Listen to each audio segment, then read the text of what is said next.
ನಮಸ್ಕಾರ, ನೀವು ನೋಡ್ತಾ ಇದ್ದೀರಾ ಏಷ್ಯಾನೆಟ್ ಸುವರ್ಣ ನ್ಯೂಸ್. ನಾನು ಮಧುಕರ್ ಶೆಟ್ಟಿ. ಬೆಳಗ್ಗೆಯಿಂದ ಈವರೆಗೆ ನಡೆದ ಸುದ್ದಿಗಳ ಕ್ವಿಕ್ ಲುಕ್, ಎಲ್ಲೆಲ್ಲಿ ಏನೇನಾಯಿತು ಅನ್ನೋದರ ಕಂಪ್ಲೀಟ್ ಡೀಟೇಲ್ಸ್ ಅರ್ಧ ಗಂಟೆಯಲ್ಲಿ ನಿಮ್ಮ ಮುಂದೆ. ರಾಜ್ಯದಲ್ಲಿ ನಡೆದ ಇಂಟ್ರೆಸ್ಟಿಂಗ್ ಸುದ್ದಿಗಳನ್ನು ನೋಡೋಣ ಕರ್ನಾಟಕ ನ್ಯೂಸ್ ಎಕ್ಸ್ಪ್ರೆಸ್ನಲ್ಲಿ.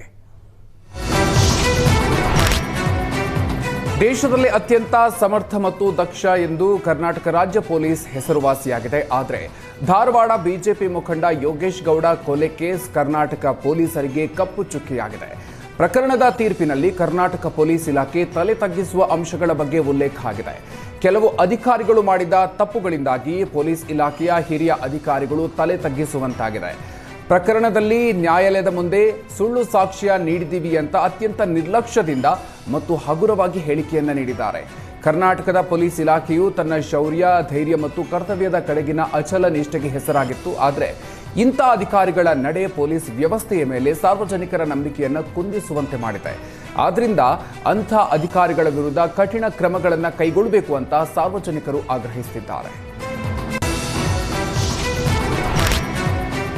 ಧಾರವಾಡ ಬಿಜೆಪಿ ಮುಖಂಡ ಯೋಗೇಶ್ ಗೌಡ ಕೊಲೆ ಕೇಸ್ನಲ್ಲಿ ವಿನಯ್ ಕುಲಕರ್ಣಿ ಜೈಲು ಸೇರಿದ್ದಾರೆ. ಆದರೆ ಕುಲಕರ್ಣಿ ಕಿರಿಯ ಮಗಳು ದೀಪಾಲಿ ತಂದೆಯ ಜೊತೆಗಿನ ಹಳೆಯ ಫೋಟೋಗಳನ್ನು ಇನ್ಸ್ಟಾದಲ್ಲಿ ಪೋಸ್ಟ್ ಮಾಡಿ ಹಳೆಯ ದಿನಗಳನ್ನು ನೆನಪಿಸಿಕೊಂಡಿದ್ದಾರೆ. ಅಲ್ಲದೆ ವಿನಯ್ ಕುಲಕರ್ಣಿ ವಿದ್ಯಾರ್ಥಿ ನಾಯಕರಿಂದ ರಾಜ್ಯ ನಾಯಕನವರೆಗೆ ಬೆಳೆದು ಬಂದ ಕೆಲ ಫೋಟೋಗಳನ್ನು ಪೋಸ್ಟ್ ಮಾಡಿದ್ದಾರೆ.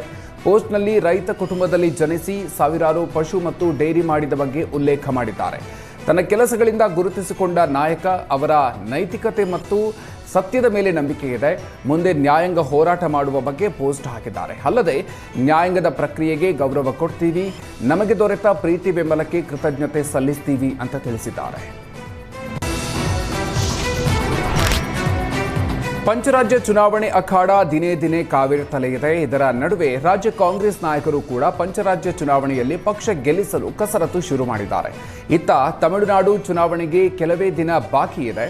ತಮಿಳುನಾಡಿನಲ್ಲಿ ನಾಯಕರ ಕೊನೆ ಹಂತದ ಪ್ರಚಾರ ಶುರು ಮಾಡಿದ್ದಾರೆ.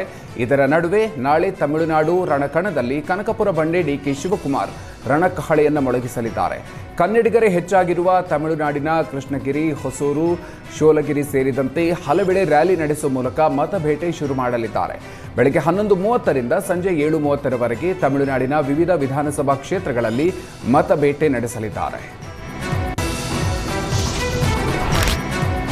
ಬೆಂಗಳೂರಿನ ಹೊರಮಾವು ರೈಲ್ವೆ ಅಂಡರ್ಪಾಸ್ನಲ್ಲಿ ಟ್ರಕ್ ಚಾಲಕನ ಎಡವಟ್ಟಿನಿಂದಾಗಿ ವಾಹನ ಸವಾರರು ಪರದಾಡುವಂತಾಗಿದೆ. ಬೆಳಗಿನ ಜಾವ 3 ಗಂಟೆ ಸುಮಾರಿಗೆ ವೇಗವಾಗಿ ಬಂದ ಟ್ರಕ್ ರೈಲ್ವೆ ಅಂಡರ್ಪಾಸ್ ದಾಟೋದಕ್ಕೆ ಮುಂದಾಗಿದ್ದಾನೆ. ಆದರೆ ಟ್ರಕ್ ಎತ್ತರ ಹೆಚ್ಚಾಗಿದ್ದರಿಂದ ಟ್ರಕ್ ಅಂಡರ್ಪಾಸ್ನಲ್ಲಿ ಸಿಕ್ಕಾಕೊಂಡಿದೆ. ಈ ವೇಳೆ ಚಾಲಕ ಟ್ರಕ್ ಹೊರತೆಗೆಯೋದಕ್ಕೆ ಪರದಾಡಿದ್ದು, ಟ್ರಕ್ ಸಿಲುಕಿಕೊಂಡ ಕಾರಣ ಬೆಳಗಿನ ಜಾವ ವಾಹನ ಸವಾರರು ಪರದಾಡುವಂತಾಯಿತು. ಬಳಿಕ ಟ್ರಕ್ನ ಚಕ್ರಗಳ ಗಾಳಿ ತೆಗೆದು ಟ್ರಕ್ ಅನ್ನು ಹೊರತೆಗೆದಿದ್ದಾರೆ.